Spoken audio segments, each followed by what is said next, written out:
नमस्कार दोस्तों, मैं राकेश वर्मा आप सभी का स्वागत करता हूं आपके अपने परिवार एसएम गुरुकुल पर। साथियों, बीपीएससी टीआरई 1 और टीआरई 2 के जरिए जिन भी साथियों का शिक्षक में बहाली हुई, उन सभी को बिहार के सुदूर ग्रामीण इलाकों में पोस्टिंग की गई। सभी लोग, चूंकि बहुत ही कम लोग ऐसे उनका सौभाग्य प्राप्त हुआ कि वे अपने ही गृह जिला में वे रह पाए, लेकिन लगभग 70 से 75% जो शिक्षक हैं, शिक्षिकाएं हैं, उनको कहीं ना कहीं दूर ही भेज दिया गया। साथ ही यदि होम डिस्ट्रिक्ट मिला भी 20% शिक्षक शिक्षिकाओं को, तो उन्हें अपने गृह प्रखंड तो मिला नहीं, अपने ही जिला में 150-200 किलोमीटर दूर उनको भेज दिया गया। अर्थात चाहे दूसरे किसी अन्य जिला में भेज दिया गया हो या फिर अपने ही जिला में 150-200 किलोमीटर दूर भेज दिया गया हो, आखिर खर्च तो उतना ही करना पड़ रहा है, रहने ठहरने में परेशानियां तो उतने ही हो रहे हैं। सिर्फ फायदा यह है कि गृह जिला में है, 150-200 किलोमीटर के रेंज में है, तो यदि छुट्टियां 1-2 दिन के लिए भी होती है तो अपने घर चले आते हैं। लेकिन जो 300-500 किलोमीटर दूर हैं, तो उन्हें 1-2 दिनों की छुट्टी में घर आना मुनासिब नहीं होता है। लेकिन और सारे परेशानियां हैं, कठिनाइयां हैं, रहने खाने ठहरने आने जाने पढ़ाने, ये सभी परेशानियां झेलने पड़ रहे हैं। आप सभी को मैंने कई दफा बताया है कि जो तितर बितर कर दिया गया है शिक्षक शिक्षाओं को, जो यत्र तत्र इधर उधर जो भेज दिए गए हैं, उससे जो गुणवत्तापूर्ण शिक्षा की जो बात एनसीएफ 2005, आरटीई 2009 और एनईपी 2020 में जो कही गई है, उसका सीधा सीधा उस पर आघात हो रहा है, प्रहार हो रहा है। साथ ही जो दूसरे राज्य से शिक्षक आए हैं, वे तो और ही आघात पहुंचा रहे हैं। कैसे? तो साथियों, आप सभी को ज्ञात होना चाहिए कि बिहार एक बहुत बड़ा क्षेत्र है। यहाँ की धर्म, भाषा, क्षेत्र, भौगोलिक परिस्थिति सभी अलग अलग है, विभिन्नताएं पाई जाती हैं। तो यहाँ जो भाषा अलग अलग बोला जाता है, कहीं पे मगही है, कहीं पे मैथिली है, कहीं पे भोजपुरी है, कहीं पे अंगिका है, तो कहीं पे खूंटी है। तो अलग अलग भाषा बोले जाते हैं। साथ ही यहाँ पे कुछ आदिवासी भी भाई लोग रहते हैं, तो उनका अपना अलग भाषा है। तो इन भाषाओं को, चूंकि आप सभी को यह मालूम है कि जो जहां रहता है स्थायी रूप से, वहां का जो अस्थायी भाषा होता है, उसके नस नस में, रग रग में रचा बसा रहता है।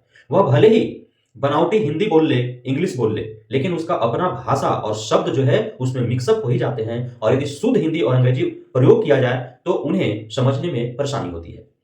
तो अब जो दूसरे, कोई हरियाणा से, कोई पंजाब से, कोई गुजरात से, कोई महाराष्ट्र से, कोई तमिलनाडु से, कोई आंध्रा से, कोई केरल से, कोई गोवा से, कोई छत्तीसगढ़ से, कोई झारखंड से, कोई पूर्वोत्तर राज्य असम, मणिपुर, मेघालय, नागालैंड, अरुणाचल प्रदेश, हिमाचल प्रदेश, कोई जो है कश्मीर से आ जाए, कोई दिल्ली से, कोई बंगाल से आ जाए, तो उनका चूंकि अपना भाषा है, और वे यदि हिंदी बोलना का प्रयास भी करें तो वो बनावटी हिंदी बोलेंगे। यदि शुद्ध हिंदी भी बोलने का प्रयास करें तो भी यहाँ के बच्चों को समझ में नहीं आएगा। साथ ही जो भोजपुर इलाके का है, यदि उसे मैथिली में भेज दिया जाए, जो मैथिली वाला है उसे मगही में भेज दिया जाए, अंगिका है उसे खूंटी में भेज दिया जाए, तो भी समस्या का सामना करना पड़ता है। और जो बच्चे और जो शिक्षक होते हैं, शिक्षिकाएं होते हैं, उनके अंदर एक बहुत बड़ा कम्युनिकेशन गैप देखने को मिलता है, जिससे बच्चों का क्या मनोभाव है, वो कहना क्या चाह रहे हैं, चूंकि जो बच्चे हैं वे अपने भाषा में व्यक्त करने का प्रयास करेंगे, जो शिक्षक शिक्षिकाओं को पल्ले ही नहीं पड़ेगा।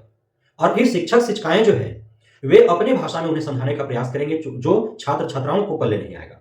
आप कई बार आप न्यूज चैनल में देखें, बड़े बड़े जो बुद्धिजीवी हैं, जो बड़े नेता हैं, जो बड़े ज्ञानी हैं, किसी विषय वस्तु का विषय विशेषज्ञ हैं, वे जब आते हैं विभिन्न न्यूज चैनलों पर, मीडिया के माध्यम से जब रूबरू होते हैं, तो उनका जो लैंग्वेज होता है, यदि वो गिनती का कोई गणना ही, कोई आंकड़ा ही बताते हैं, तो उनका जो गणक जो संख्या होती है उसे व्यक्त करने का, प्रकट करने का एक अलग ही तौर तरीका होता है, जिसे सबको आम सामान्य तौर पर समझ में नहीं आता है कि वो बोल क्या रहे हैं। 1 से 100 तक गिनती ही अलग अलग राज्यों में, अलग अलग जगहों पर अलग अलग तरह से उसे व्यक्त किया जाता है। तो ये सारी समस्याएं हो रही हैं। साथ ही वो तो बच्चों के परिप्रेक्ष्य में, पठन पाठन के परिप्रेक्ष्य में ये नुकसान हो ही रहा है बिहार को, लेकिन जो इतर तितर कर दिया गया है, जहां तहां जो लोगों को भेज दिया गया है ठिकान जहां का तहां, तो उससे शिक्षक शिक्षिकाओं के जीवन यापन पर भी बहुत बुरा असर, प्रतिकूल असर पड़ रहा है। आज भी कमेंट बॉक्स में ऐसे ऐसे कमेंट भरे पड़े हैं जिससे आपको सुनने और पढ़ने के बाद आपका दिल द्रवित और आंखें नम हो जाएगा।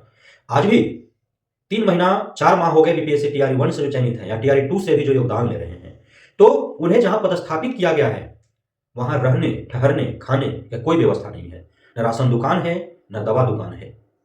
नहीं, यदि दूरी पर रहते हैं 10 किलोमीटर के रेंज पर, तो उस सुदूर ग्रामीण इलाके, उस गांव का जो रास्ता है वो मुख्य मार्ग से जुड़ा हुआ है, उन्हें आने जाने के लिए कोई साधन उपलब्ध नहीं होते हैं। पैदल 3-3, 5-5 किलोमीटर आना और जाना पड़ रहा है। ये हालात हैं। या फिर पर्सनल गाड़ी बुक करके जाना पड़ रहा है, जिसमें डेली का उनको 300 से 500 रुपए खर्च करने पड़ रहे हैं। आप सोचिए, 35,000 रुपए सैलरी सरकार दे रही है, 15,000 रुपए यदि आने जाने में सिर्फ खर्च हो जाए, तो फिर ठहरना है, फिर खाना है, एवं उनके पीछे उन पर निर्भर बीवी बच्चे, बूढ़े माँ बाप, छोटे भाई बहन भी हैं। तो कैसे उनका जीवन यापन चल पाएगा? नौकरी लेकर के कोई खुश होता है, लेकिन आज बिहार में शिक्षक बन करके 90% जो शिक्षक हैं वे नाखुश हैं, नाराज हैं, और वे अभी इस तरह से अपने भावनाओं को प्रकट कर रहे हैं। यदि यह शिक्षा विभाग और बिहार सरकार के संज्ञान में जाए तो जरूर वह मजबूर हो जाएगा इस पर अवलोकन करने और इस पर अमल करने के लिए। लेकिन बीपीएससी टीआरई 3.0 से जो शिक्षक बनने वाले हैं, उनके लिए शिक्षा विभाग और बिहार सरकार के द्वारा एक बहुत बड़ा तोहफा, एक बहुत बड़ा सौगात प्रदान किया जा रहा है कि उन्हें शहरों में भेजा जाएगा। चूंकि आप सभी को ज्ञात होना चाहिए कि बीपीएससी टीआरई 1 और टीआरई 2 के माध्यम से लगभग जो सिलेक्शन हुआ है ओवरऑल, उसमें 30 से 40% जो शिक्षक शिक्षिकाएं हैं वे पूर्व से जो कार्यरत थे नियोजित शिक्षक के तौर पर वे हैं, और वे शहरों में भी कार्यरत थे। जब वे बीपीएससी टीआरई 1 या टीआरई 2 से जब उनका चयन हुआ और वे ज्वाइन कर लिया बीपीएससी कैडर के शिक्षक बनना, जब उन्हें पसंद किया, तो उन्हें तो सुदूर ग्रामीण इलाकों में भेज दिया गया। लेकिन उनका जहां जिस शहर में जिस विद्यालय में वो पढ़ा रहे थे वहां तो पद रिक्त हो गए। तो उन पदों को भरने के लिए बीपीएससी टीआरई 3.0 से जो चयनित शिक्षक शिक्षिकाएं होंगे, उनकी प्राथमिकता दी जाएगी कि पहले शहरों में ही उन विद्यालयों में पोस्टिंग किया जाए जहां रिक्तियां हैं। तो रिक्तियां दो तरह से हैं, एक तो कि पूर्व से जो रिक्तियां हैं से हैं, क्योंकि शहरों में तो किसी को भेजा नहीं गया है, और दूसरा जो वहां थे वे भी बीपीएससी कैडर ज्वाइन करके ग्रामीण इलाकों में चले गए। तो इस प्रकार से भारी संख्या में शहरों के विद्यालयों में पद रिक्त है, और इसमें प्राथमिकता बीपीएससी टीआरई 3.0 से नॉन शिक्षक शिक्षिकाओं को भी दी जा रही है। साथ ही जो सक्षमता परीक्षा जो प्रथम फेज से जो उत्तीर्ण होंगे, जो क्वालिफाई करेंगे, उन्हें भी शहरों में ही प्राथमिकता दिए जाने की बात कही गई है। टीआरई 3.0 के लिए कोई औपचारिक पत्र शिक्षा विभाग के द्वारा भले ही नहीं जारी हो, लेकिन नियोजित शिक्षक शिक्षिकाएं जो सक्षमता परीक्षा के प्रथम फेज से जो उत्तीर्ण होंगे, उन्हें शहरों में प्रतिस्थापित किया जाएगा। इसका ऑफिशियल लेटर जारी कर दिया गया है। लेकिन फायदा दोनों को होने वाले हैं, बीपीएससी टीआरई 3.0 से जो चयनित होकर के जाएंगे और जो सक्षमता परीक्षा से क्वालिफाई करके जाएंगे। तो बहुत बहुत धन्यवाद आप सभी साथियों का हमारे साथ जुड़े रहने के लिए, बनने के लिए, मित्रता करने के लिए, हम पे भरोसा बनाए रखने के लिए। जय हिंद।